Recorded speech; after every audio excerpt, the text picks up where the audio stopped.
Hello again and welcome to the videos for Shaughnessy's Math 30-2 class.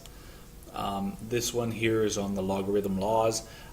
Standard disclaimer, please make sure you're showing up to class. We'll go through it in much more detail there. However, the idea here is the log laws. Now that's what we want to talk about today.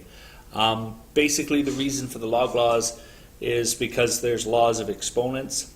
Okay, you've looked at the laws of exponents for years, truly. You know how you multiply becomes, keep the base the same, add the exponents, that sort of jazz.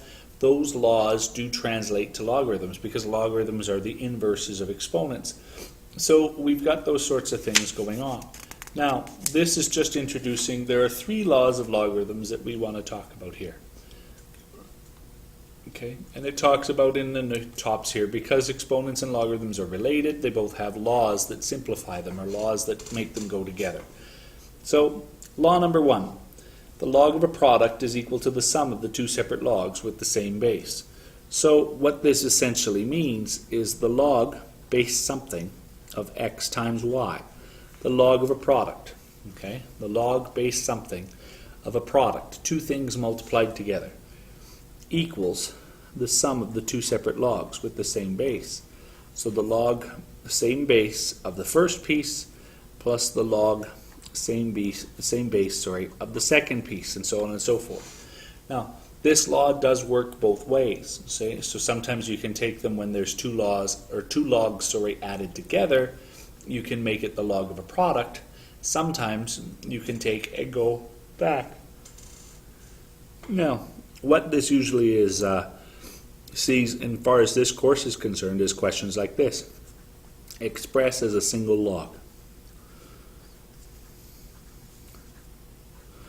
So what we do is we give you something that's a series of adds, or the other ones we'll get are subtractions or powers, but express as a single log. So what ends up here is we'll give you something like a, the log base b of 7 plus the log base b of 20. And we want you to put this together as a single log. Well, using this law, the log of the sum of two separate logs is equal to the log, same base, so log, keep the base the same, of the product, so 7 times 20. 7 times 20 is 140. Okay? You can say, well, how come you didn't write 7 times 20? Well, I just did it. That one I can easily do. Okay? Sometimes we'll give it to you as exponents. It becomes a little bit harder here, but nonetheless it's the same. Log base something of x cubed plus the log base same thing of x to the 8th. Okay? That then becomes, okay, log, keep the base the same, of x cubed times x to the 8th. Now the reason I'm writing this out is because the exponents cause people confusion. So x cubed times x to the 8th. Well, now that's an exponent law to simplify that, but I use the log law to get here. From here, now it's an exponent law, so it's still the log base b of, and what I've got to do is x cubed times x to the 8th. Now using the exponent law, you keep the base the same and add the exponents. 3 plus 8 is 11, and so there we go. I'm done. That's this first law. Okay. Second law starts talking about divisions and quotients, just like exponents. Law number 2. The log of a quotient is equal to the difference of two separate logs with the same base. So this law is like this. The log base something of a quotient, so a division, okay, equals log same base of the first piece minus the log same base of the second piece, the denominator. So you get that the log of a quotient is the difference of two separate logs. Okay, now examples again. Express as a single log. Okay, same basic idea. I could tell you this in A, the log base b of 627 minus the log base b of 14. Well, I got to put that together. They're both base b logs, so it's going to be log base b, keep the base the same, of 627 divided by 14. Now, I don't know if that simplifies, but that's what it's going to be. So now I go into my calculator and I'm just taking a look. 627 over 14. Does that reduce? And no, it doesn't. So that's my final answer. Okay.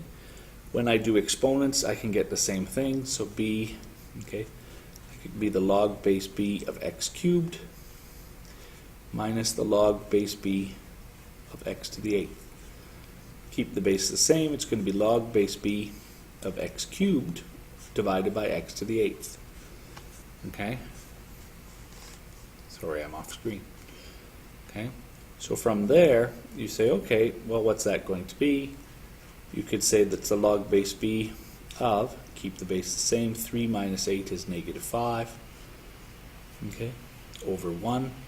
Then that negative exponent flips down, so you'll get the log base b of 1 over x to the 5th. Okay?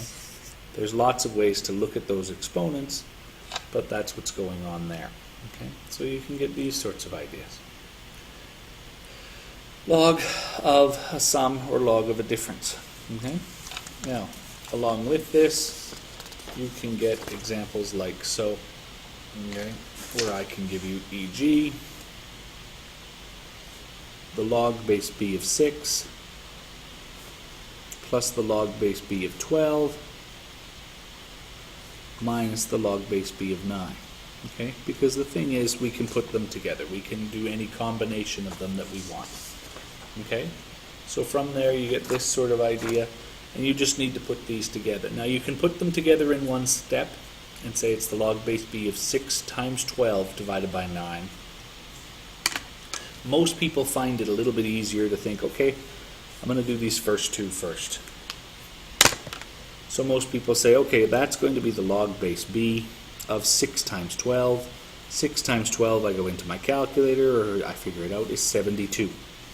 And I've still got this minus log base b of 9. Most people find this easier. From there, I've got to put these together, so it's going to become the log base b, keep the base the same, of 72 divided by 9. 72 divided by 9 is 8, so it's the log base b of 8. So that's the simplified form. Okay, so you can look at these as a series of different things. Same basic idea going all the way through. I can look at a whole variety of them just really quickly, just to make it a little bit more complex. The log base b of 2x plus the log base b of 5x to the 7th. Okay, this is going to be the log base b, and you're going to multiply 2x times 5x to the 7th. Now, we've done this before this course, so you multiply the coefficients, the 2 times 5, that's going to give you the 10. Then you have the x times the x to the 7th. Keep the base the same. Okay, one exponent is 7, the other exponent you can't see, but that's 1. So 1 plus 7 is 8, and so you've got that. And you could do the same thing with divisions as well. Okay, it's the same basic idea. So those are the first two log laws. And truly, that's the majority of what you'll do. Okay, but it's not all, by any stretch is it all. Okay, so the third log law. The third log law is the log of an exponent. Okay, the log of an exponent is equal to the exponent, the value of the exponent times the log of the base of the original. Now what this looks like is this. Okay, log base something of x to the power of y. What this essentially means is, if it's the log base something of an exponent, that exponent can come down in front. You can drop the exponent, and it's going to be the exponent times that log of the original base. Okay. Now, as soon as I do this law, people start thinking that this happens all the time. It doesn't happen all the time. Just because you've got an exponent doesn't mean you can drop it down in front. You can't. Okay? It only works when it's inside a log. But so you've got this sort of idea. Now what this allows you to do is it allows you to do these things. Okay? And I don't have a real descriptor, but I can say 2 log base b of 5. That 2 can go up, okay? Because the 2 can come up or the 2 can go down. So I can get, it's the log base b of 5 squared, or the log base b of 25. So I can get that. I could also say that I've got the log of 49. Now I recognize that 49 is a power, so it's the log of 7 squared, so that 2 can come down in front, and I could say that's 2 times the log of 7. Okay? And so I've got this sort of ability. Now, sometimes you want the exponent inside. Sometimes you want the exponent out front. Most of the time when you're simplifying to a single log, you want the exponent up here. Most of the time you want this.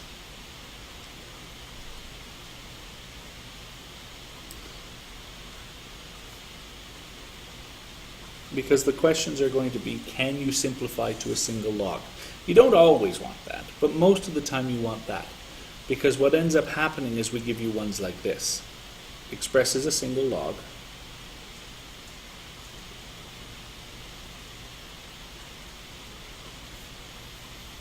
And I give you ones like this. Okay? So express as a single log. And I give you e.g. 2 times the log base something of 5 plus the log base something of 3. Now in this case here, you want to use the first log law. There's a plus. You know it's going to be the first log law. But you can't do it because of the coefficient in front. The first log law has no coefficients. So I can't do it yet. So I've got to deal with this coefficient.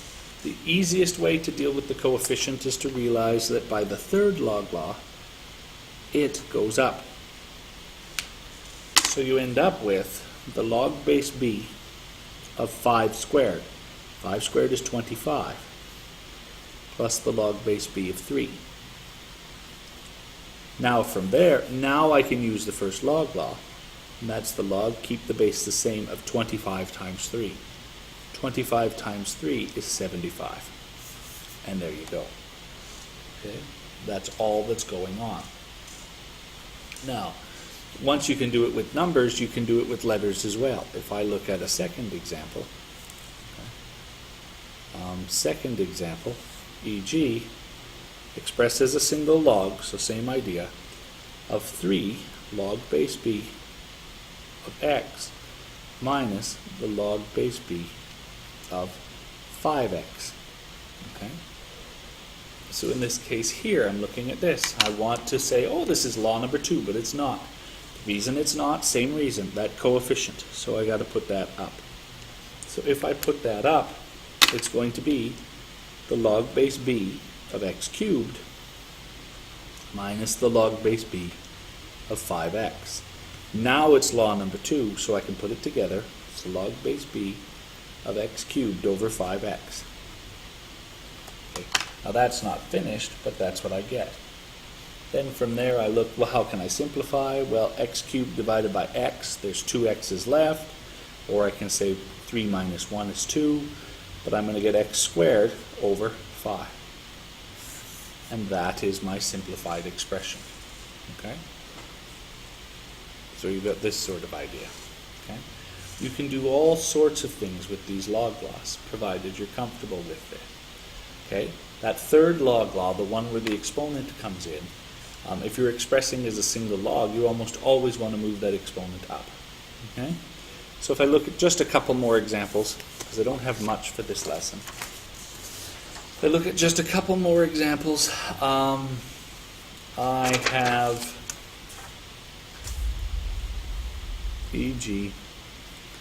2 log base b,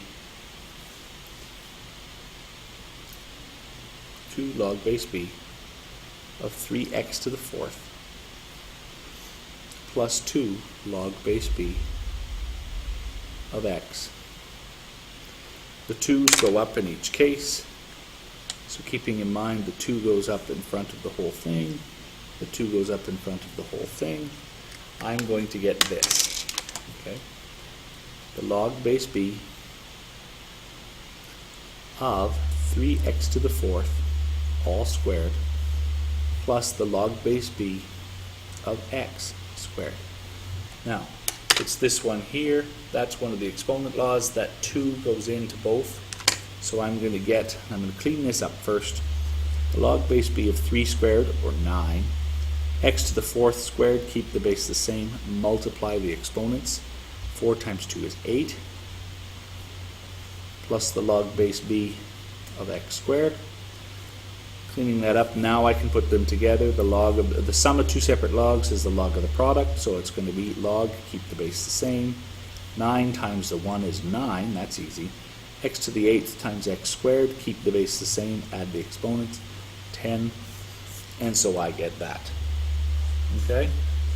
And so on and so forth. Now all that happens here is you could just keep doing this. I'll do one more example just for good measure. Express as a single log. 2 log base b of 3x to the 4th minus 5 log base b of x. So it's very similar. Now it's a minus. Same thing, the 2 goes in. Okay, the 5 goes in. I'm not drawing the orange arrow this time. I hope that's okay. So it's going to be the log base b of 3x to the 4th all squared minus the log base b of x to the power of 5. Okay. Once again, this becomes the log base b. That 2 goes in, 3 squared is 9, x to the 4th squared, keep the base the same, multiply, minus the log base b of x to the 5th. Okay. Put them together now using law number 2, log base b of, I'm going to get 9x to the 8th over x to the 5th. That is the answer. It's not quite simplified. X to the 8th divided by x to the 5th. There are 3 x's left, or x cubed. So I'm going to get the log base b of 9x cubed goes in the top, over 1 in the denominator, so I'm not writing it. So you get that. Okay. This is the log laws. There are 3, remember. There are 3 log laws. They are on the formula sheet. They are given to you. But you do have to understand what they mean to be able to use them later on.